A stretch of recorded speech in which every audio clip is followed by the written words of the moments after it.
Enfin, nous reprenons nos travaux sur ce thème si important, comment garantir les droits à une fin de vie digne et la liberté de choisir sa fin de vie.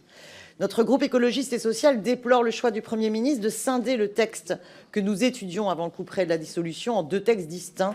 L'un et l'autre sont étroitement liés. Il est impératif de garantir l'accès aux soins palliatifs pour réduire au maximum les souffrances et, en ultime recours, garantir cette ultime liberté, l'aide à mourir, lorsque malgré tout, les souffrances demeurent insupportables, en laissant à chacun son libre choix. Il est urgent de garantir l'effectivité des droits des patients et des soins palliatifs sur l'ensemble des territoires de la République, urbains, ruraux, sur tous les départements ultramarins compris, avec un droit opposable aux soins palliatifs. Nous devons toutes et tous être conscients du retard pris, tant lié aux politiques de casse de l'hôpital public qu'à l'absence de volonté politique et en même temps à l'absence de valorisation suffisante des professionnels. En Île-de-France, 6 personnes sur 10 décédées auraient eu besoin de soins palliatifs. Seuls 43% n'ont bénéficié à l'hôpital et moins encore à domicile. Il faut développer une formation de toutes et tous à la fin de vie et avoir un diplôme d'études spécialisées. Et donc, Madame la Ministre, pourquoi n'avez-vous pas auditionné les 4 seuls maîtres de conférences en soins palliatifs qui, sur ce sujet, seraient d'un apport crucial? Concernant l'aide à mourir, c'est une grande loi de liberté, comme fut celle sur l'IVG. Le droit de choisir d'éteindre la lumière quand la souffrance réfractaire à tout traitement est devenue insupportable.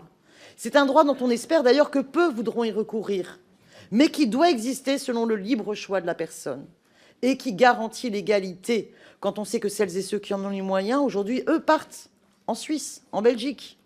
C'est une loi de laïcité qui respecte toutes les consciences, car chacun reste libre d'y recourir ou pas. Plusieurs débats restent ouverts et nous devons les mener par amendement.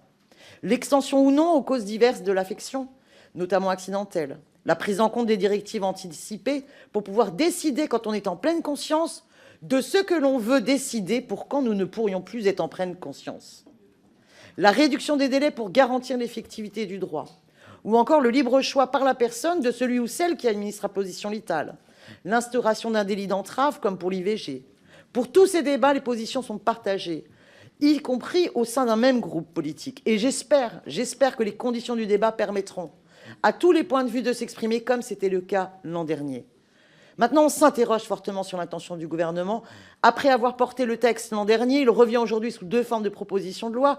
Pourquoi avoir scindé le texte en 2, si ce n'est pour satisfaire les opposants à cette ultime liberté, ce nouveau droit? Et pour finir, le nombre important d'amendements à traiter en si peu de jours d'examen, au milieu des jours fériés de mai, laisse craindre qu'on ne puisse pas aller jusqu'au bout. Après tant de difficultés et de reports, il est grand temps d'instaurer dans la loi cette ultime liberté, permettant à chacun et chacune de vivre enfin sa fin de vie dans les meilleures conditions possibles et d'en choisir l'issue. Ma vie, mon corps m'appartiennent, ma vie, ma mort m'appartiennent, si je le décide. Merci à Monsieur Falorni pour sa détermination. Merci à tous les professionnels en soins palliatifs qu'on a pu rencontrer et aux associations qui militent pour le droit à mourir, notamment comme la DMD.